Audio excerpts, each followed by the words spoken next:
감사합니다. 예, 그래도 날씨가 많이 좀 시원해졌죠. 비가 한 번 오고 난 후에 저는 그래도 너무 가을이 빨리 오면 좀 이렇게 섭섭하다는 생각이 드는데 어떻게 되졌든 간에 참 추석이 가까워지고 있고 또 우리가 또 추석을 준비하는 또 우리들이 아니겠는가 생각이 되어집니다. 여러분 오해를 받아보신 적도 있고 여러분 오해를 또 했는 적도 있을 것입니다. 오해는 결국 뒤편에 보면 우리가 언심이라는 어떤 단어가 들어가 있습니다.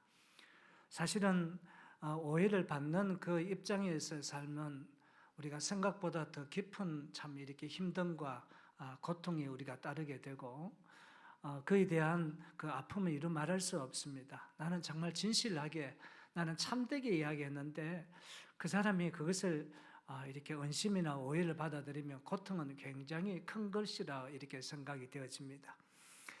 여러분 이 작품 아시나요? 여러분 로미오와 줄리엣 이건 모르시는 분 없을 것입니다.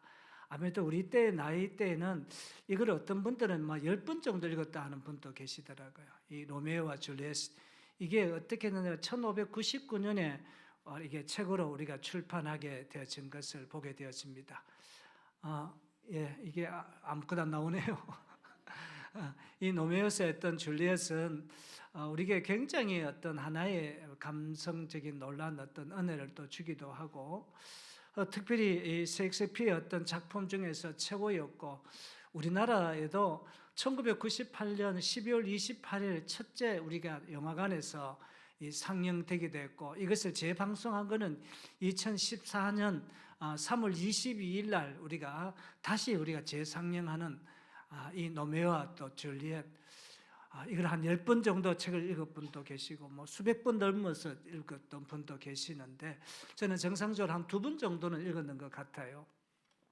여기 등장하는 저 노메와 줄리엣은 가문들이 굉장히 원수 가문이었는데 여러분 이 두 사람이 몰래 가서 이렇게 비밀 결혼을 딱 이렇게 하게 되어집니다. 비밀 결혼을 딱 하게 되어졌는데 이것을 알았던 티볼트라는 이 처남이 로미오를 죽이려고 막 이렇게 덤벼드는 입장에서 이렇게 로미오를 굉장히 사랑했던 그 머큐리라는 친구가 있었는데 친구가 대신 이렇게 싸우시다가 여러분 어떻게 했습니까? 머큐리가 그 처남에게 티볼트에게 여러분 죽게 되어집니다. 가장 친한 친구가 죽는 것을 보면서 이렇게 노미오가 어떻게 했습니까? 자기도 칼로 그만 처남을 죽이는 이런 어떤 모습이 되다 보니까 그때 당시 때 베르나라는 그런 어떤 고향을 떠나가지고 법원에서 정상 참작이 되어서 만도르라는 어떤 도시로 이주하게 이렇게 이제 살게 되어졌던 것을 보게 되었습니다.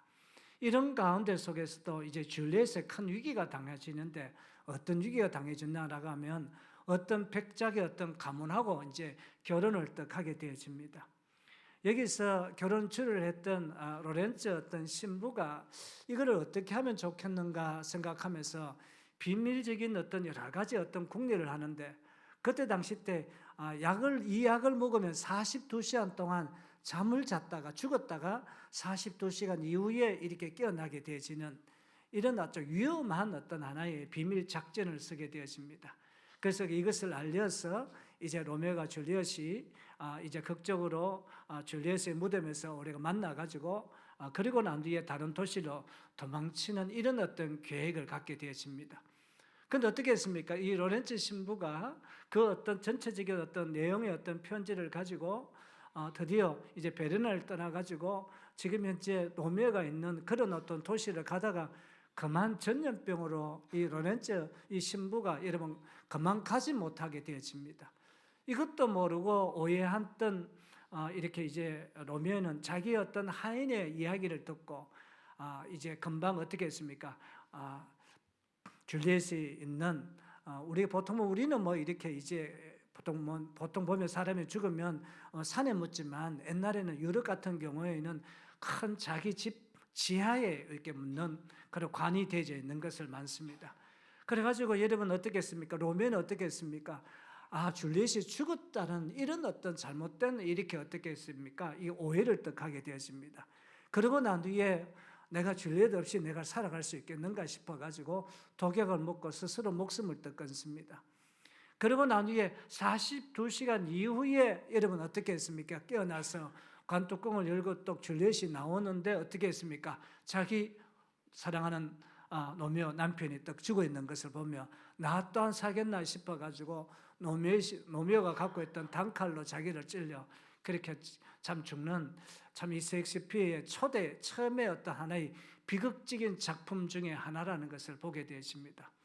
오해는요, 사람을 잘못하다 보면 사람을 죽이고 살인까지 하게 하는 엄청난 파급의 효과가 있게 되어지는 것을 보게 되었습니다. 사실 이 말라기 오늘 본문의 말씀은 전부 다 오해와 은심입니다. 무엇을 오해했고 무엇을 은심했겠습니까? 이스라엘 백성들이 하나님을 오해했습니다. 또 하나님을 은심합니다. 이거를 8가지 하나님의 말라기 백성들이 했던 8가지 어떤 이게 오해가 있습니다. 첫째가 뭐냐 하면 주께서 어떻게 우리를 사랑하셨습니까? 이 대한 사랑에 대한 오해를 했습니다. 두 번째는 우리가 어떻게 주의 이름으로 멸시하였나이까? 그리고 우리가 어떻게 주를 더럽게 하였나이까? 네 번째로 우리가 어떻게 하나님을 괴롭게 드렸나이까? 다섯 번째로 정의의 하나님은 어디 계시냐? 여섯 번째로 우리가 어떻게 하여야 돌아가리까?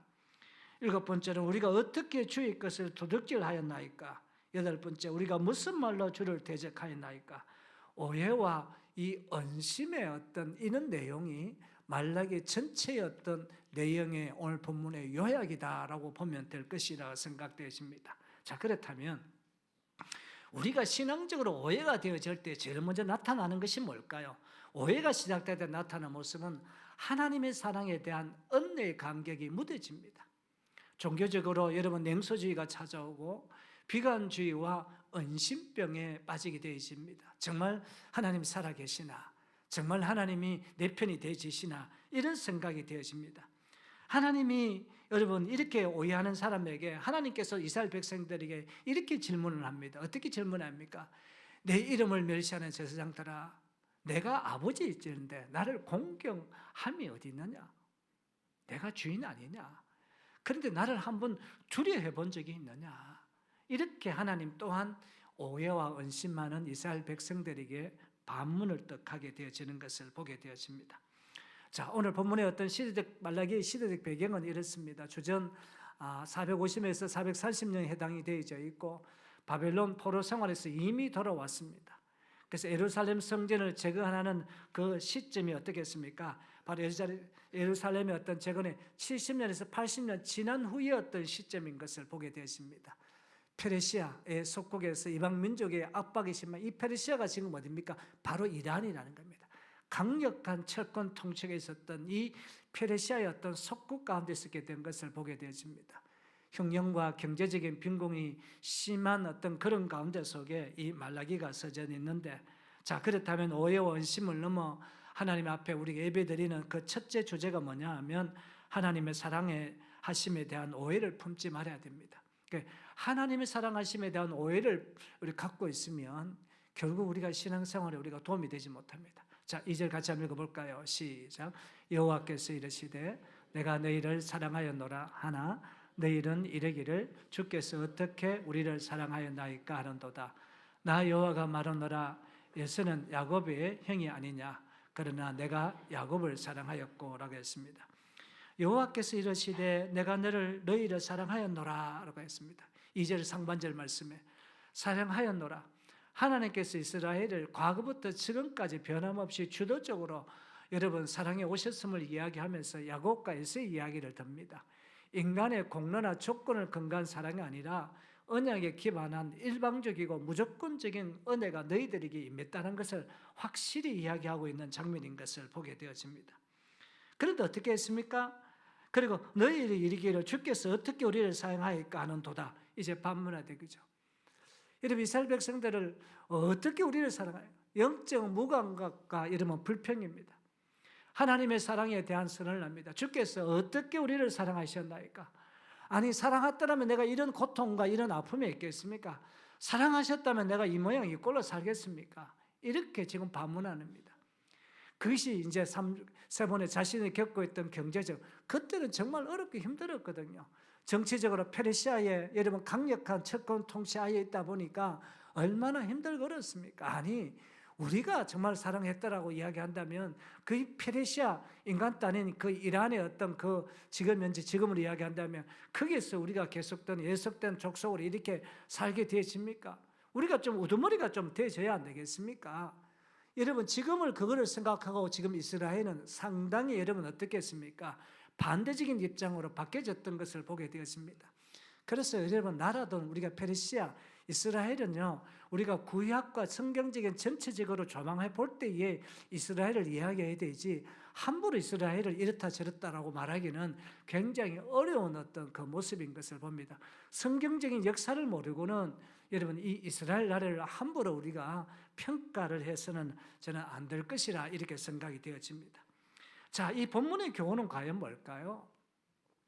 언어를 잊어버리면 병망덕해지고 태도가 불순하고 하나님을 오해하고 결국 하나님을 언심까지 하게 되어집니다.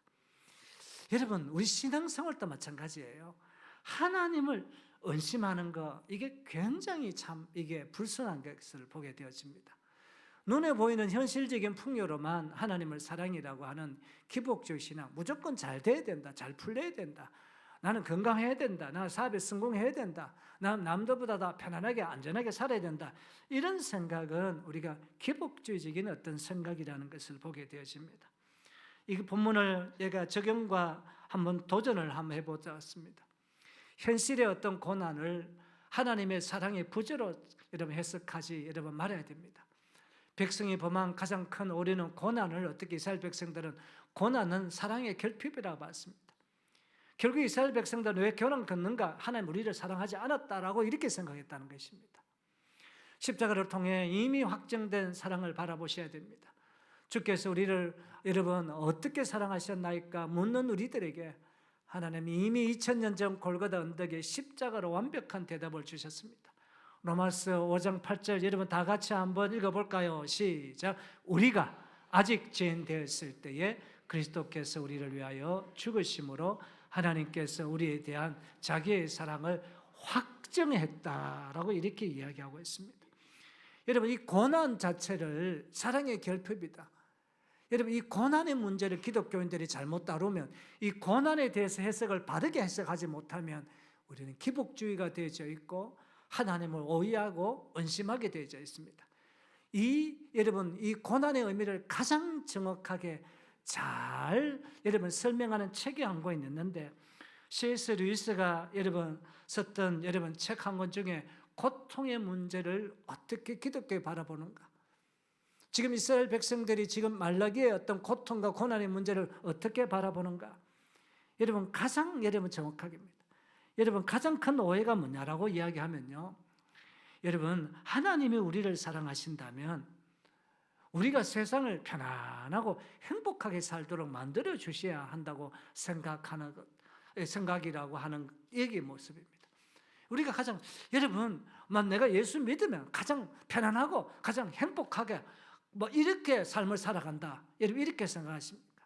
여기에 대한 우리가 오해를 풀어야 되는 것을 보게 되었습니다. 그래서 여러분 C.S. 루이스가 말하는 고통의 문제를 아주 정확하게 여러분 해석해 놨습니다. 하나님은 우리를 너무나 사랑하시기 때문에 우리가 세상의 안락함에 취해 영원한 생명을 놓치는 것을 견디지 못하신다고 했습니다. 그래서 여러분 어떻게 했습니까? 그래서 고통을 준다는 것입니다. 고통을 주니까 여러분 겸손해지고 고통을 주니까 여러분 이런 타락한 삶에서 내가 벗어난다는 것입니다. 두 번째가 여러분 답입니다. 다 같이 한번 읽어봅니다. 두 번째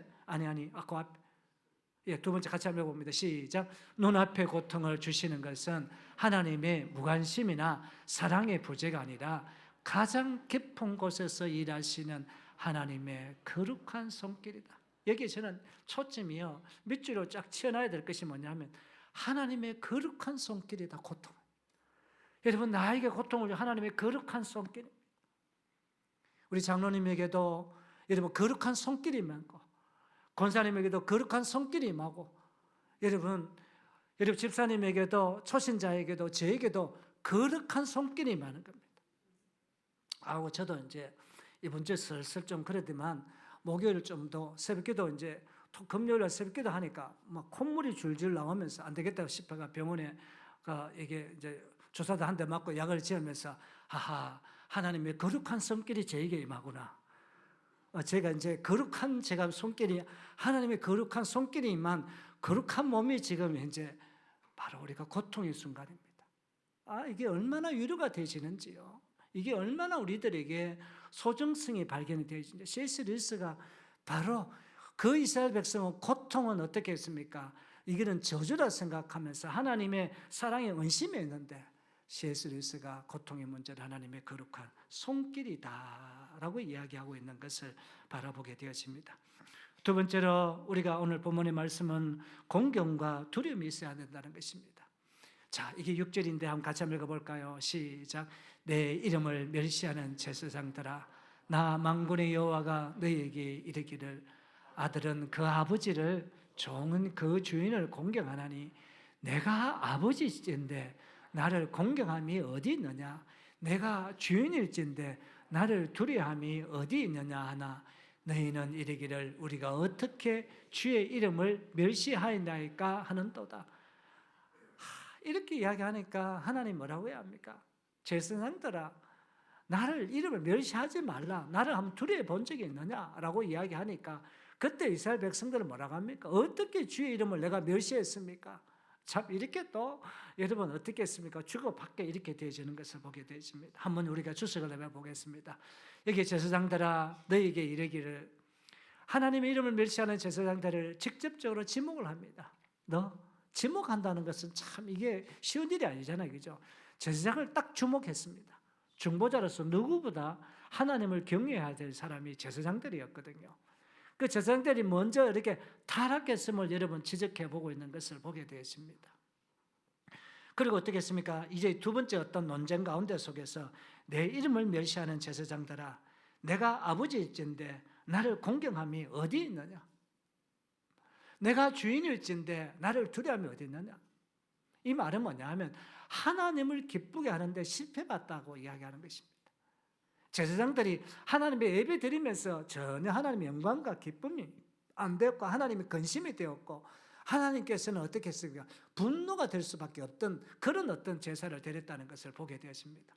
이렇게 했으면 여기에 여러분 어떻게 했습니까? 두 무릎 꿇고 여러분 어떻게 제가 잘못했습니다라고 이스라엘 백성들이 이야기해야 될 텐데 뭐라고 이야기합니까? 이스라엘 백성들은 하나님을 향해 이렇게 반문합니다. 우리가 어떻게 이름을 멸시했습니까? 내가 멸시한 적 뭐가 있습니까? 딱 이렇게 했지 않습니까? 하나님 앞에 고개를 바짝 들은 이런 어떤 모습인 것을 보게 되었습니다. 저는 이 본문을 보면서 적용과 도전에 대한 말씀입니다. 자녀는 부모의 말을 따라야 됩니다. 자, 2번 같이 한번 볼까요? 시작. 종은 주인의 말을 청종해야 됩니다. 여러분 질서가 무너지면 그가 속한 단체는 무너집니다. 만약에 경찰력이 공권력이 없다라고 하면 여러분 이 나라는 어떻게 했습니까? 무방비 상태가 되어집니다. 하나님은 이스라엘 백성들이 하나님의 자녀라고 하면서도 하나님을 공경하지 않고 하나님의 종이라고 하면서도 하나님을 두려워하지 않는다고 책망하십니다. 여러분 제사장들은 자신들이 직무, 제사 드리는 일입니다. 지금으로 이야기하자면 우리 목회자들이겠죠. 겉보기에는 그저 여러분 수행하고 있었기에 하나님과의 관계가 여러분 어디서부터 잘못되었는지 전혀 인지를 못하고 있었습니다. 이들의 질문은 억울함의 표현이 아니라 영적 무감각, 양심의 화인맞음을 지적했습니다. 여러분 양심의 화인맞다. 여러분 화인에 대해서 제가 찾아봤습니다. 이 관용적 표현입니다. 관용적 표현인 것은 지금 역대로 우리가 전통적으로 쓰고 오고 있는 그런 어떤 하나의 단어가 관용적인 표현이다라고 해요. 그렇게 관용적 표현, 양심의 화에 맞다는 것은 성경 디모데전서 4장 2절에 등장하는 표현으로 여러분 불에 대한 상처 자국은 감각을 잃는 것처럼 양심이 마비되어 선악을 분별하지 못하고 죄의식이나 무감각해진 그런 상태를 비유할 때 우리가 화인 맞다라고 이렇게 이야기하고 있는 것을 우리가 바라보게 되어집니다. 청도교 설교자 존 프라벨이 하나님의 어떤 섭리라는 이 책을 쓰면서 한 농부와의 어떤 대화를 이야기하고 있는 것을 보게 되었습니다. 한 농부가 존 프라벨 목사님을 딱 찾아옵니다. 목사님 살기가 참 너무 어렵고 너무 힘이 듭니다. 정말 다른 사람도 아무도 모르는데 내가 이렇게 정직하게 내가 바르게 할 필요가 있겠습니까? 좀 나도 모른다면 뭐 이렇게 제 주변 사람들이 모른다라면 나도 좀 이렇게 좀 악한 방면으로 이렇게 살아서 우리가 돈 벌 수 있는 방법을 찾아야 되지 않습니까? 라고 이렇게 이야기합니다. 그래서 존 프랄멜 목사님이 이 농부를 데리고 깊은 산중에 들어가게 되어집니다. 이제 깊은 산중에 탁 들어가가지고 이제 존 프랄멜 목사님이 이렇게 이야기합니다. 사랑하는 참 성도님 이야기하십니까? 지금은 아무도 없습니다. 아무도 보는 사람이 깊은 산중입니다. 당신의 나를 해할지라도 누구 한 사람 당신에게 문제를 제기할 사람이 있습니까?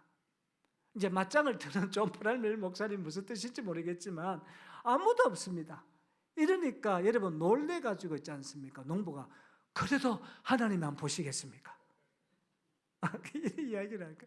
그래서 존 프랄멜 목사님이 이런 무릎을 딱 치면서 그렇다고 바로 하나님께서 보신다고 하나님께서 내 양심 가운데 속에 나를 보시고 인도하시기 때문에 내가 하나님을 두려워하는 마음이 있기 때문에 내가 다른 죄를 짓지 않고 여기까지 우리가 살아올 수 있지 않느냐고.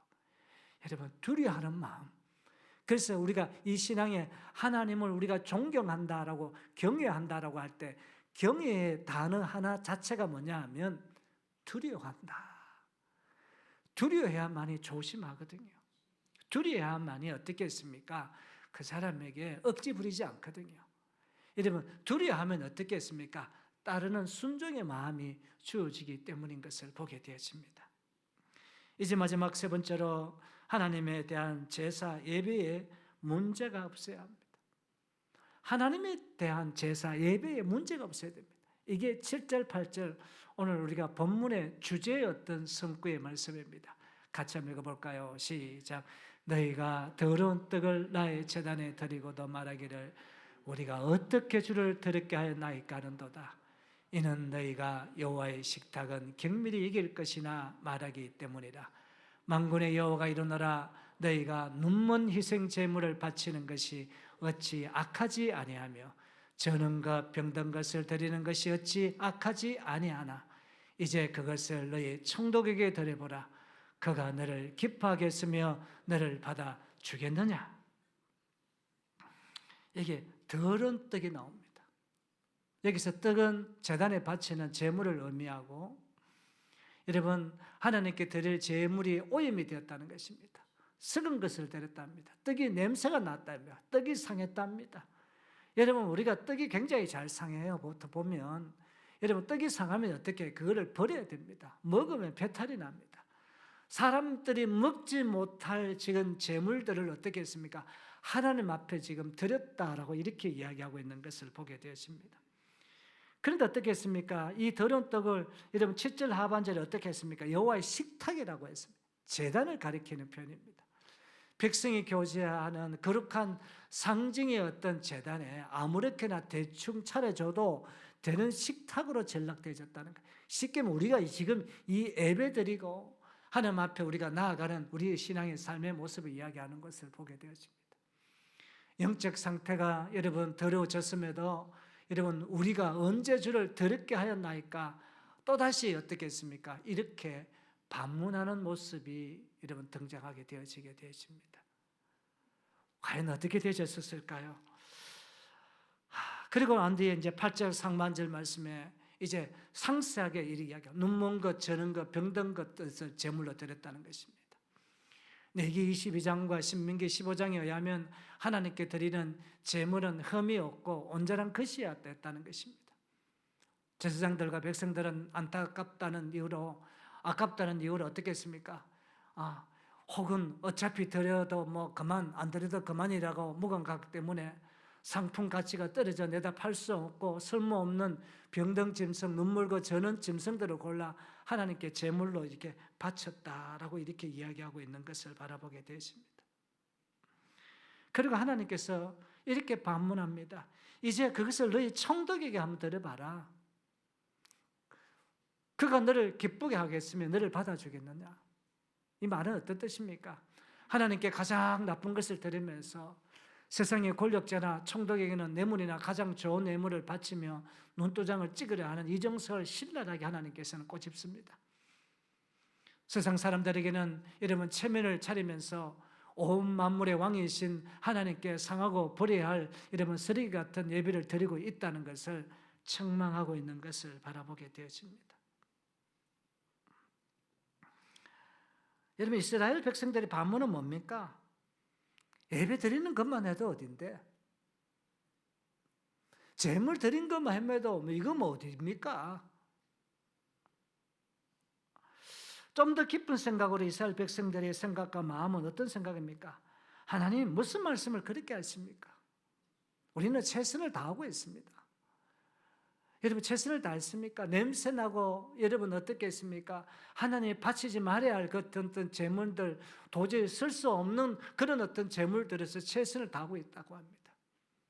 우리가 예배를 빠뜨린 적이나 재물의 숫자가 부족한 적이 어디 있었습니까? 여러분 숫자는 채웠는지 모르겠지만 여러분 어떻게 했습니까? 값이 없습니다. 시장에도 여러분 정당한 어떤 값으로 다른 사람들 팔 수 없는 그런 동물들을 바쳤다는 것입니다. 오히려 하나님의 어떤 말씀에 문제가 있다고 하나님을 지적하게 되어지는 끔찍스러운 어떤 사건이 벌어지게 되어집니다. 여러분 적용과 도전을 한번 볼까요? 1번 같이 한번 읽어봅시다. 시작. 예배는 생명의 끈입니다. 예배가 타락을 하고 변질이 되면 아무리 다른 것을 잘해도 생명력이 생겨날 수가 없습니다. 제가 하겠습니다. 열심 중요합니다. 봉사 얼마나 중요합니까? 여러분 헌신했기 때문에 교회가 돌아가지 않겠습니까? 그러나 바른 예배가 회복되지 않으면 은혜가 사라진다는 사실인 것입니다. 예배가 회복되어져야 여러분 봉사에도 여러분 시험 들지 않습니다. 헌신에도 여러분 예배가 회복되면 그것이 감사가 되고 은혜롭습니다. 예배가 여러분 은혜가 되어지면 열심히 하는 것 자체가 나에게는 큰 어떤 기쁨이 되어지는데 여러분 어떻게 예배가 회복되지 않으면 열심히 하는 그 자체가 점점 더 지치고 여러분 힘들어지고 피곤하게 되지게 되습니다. 이 예배가 회복되지 않으면 방법이 없는 문제가 벌어진다는 사실인 것을 보게 되어집니다. 19세기의 영국의 위대한 스펄전 목사님을 여러분 잘 아실 것입니다. 이 찰스 스펄전 목사님이 이 약속의 하나님의 은혜를 우리가 받기 위해서는 어떻게 될 것인가에 대한 너무나 위대한 이야기를 딱 하나 하고 있습니다. 어느 마을에 한 농부가 부유한 농부가 살아와 있는데 그 지역에 가장 높은 총독이 마을을 방문한다는 소문을 들었습니다. 이러니까 이런 방문한다고 한다니까 여러분 이 점심을 어떻게 했으면 그 앞전날부터 여러분 또 뭐 한 달 전부터 음식을 차리고 제일 좋은 어떤 양을 잡고 그리고 자기 집에 여러분 어떻게 한 번도 써다보지 않은 여러분 오래된 어떤 포도의 어떤 준비를 얼마나 여러분 극진하게 여러분 대접했던지 총독이 있지 않습니까? 너무 고맙고 감사하다라고 감사의 표현을 했습니다. 여러분 점심을 먹고 난 뒤에 이날 저녁이 되어졌습니다. 드디어 이제 저녁에 이제 농부는 마을 교회에서 예배를 참석하게 되었고 이제 드디어 이제 헌금 시간이 되어 가지고 우리 교회는 돌리지 않지만 헌금 주머니가 돌리는 시간이 되어졌습니다. 오른쪽에는 빳빳한 어떤 그런 어떤 하나의 지폐가 있게 되어져 있습니다. 이거를 들으니까 오늘 너무 이렇게 전심 때 이렇게 너무 많은 돈이 들어갔기 때문에 이 빳빳한 이런 어떤 종이돈을 들려고 하니까 고가를 들려 하니까 그게 아깝게 시작이 되었습니다. 왼쪽으로 가니까 얼마나 기쁘든지 여러분 거기에 동정과 여러분 거기에 지난주에 여러분 꼭기꼭기 이렇게 구겨졌던 여러분 값어치 여러분 아주 이렇게 낮은 어떤 종의 지폐가 꼭기꼭기 되어 있습니다. 지폐를 지내다 하니까 이 지폐 또한 여러분 아깝게 시작이 되어졌습니다. 내가 전심 때 돈을 많이 썼잖아. 그리고 여러분 정말 여러분 몇 실링이 되지 않는 여러분 동전 여러분 한 실링을 여러분 헌금통에 넣었다는 겁니다. 여러분 찰스 스펄전 목사님이 이 이야기를 하면서 어떻게 이야기합니다.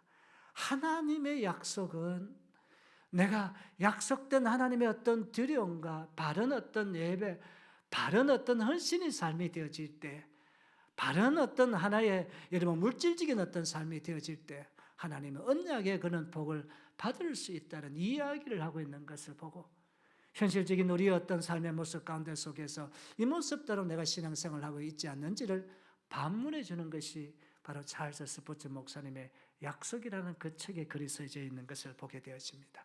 말씀을 정리합니다. 저는 오늘 본문 말씀을 통해서 오해와 언심을 넘어 참된 예배로, 첫째, 하나님의 사랑하심에 대한 오해를 품지 말아야 되고, 공경함과 두려움이 있어야 되고, 하나님에 대한 제사에 문제가 없는 여러분 참된 예배자가 다 되시기를 주님 이름으로 축원을 드립니다. 고개를 한번 숙여 보실까요?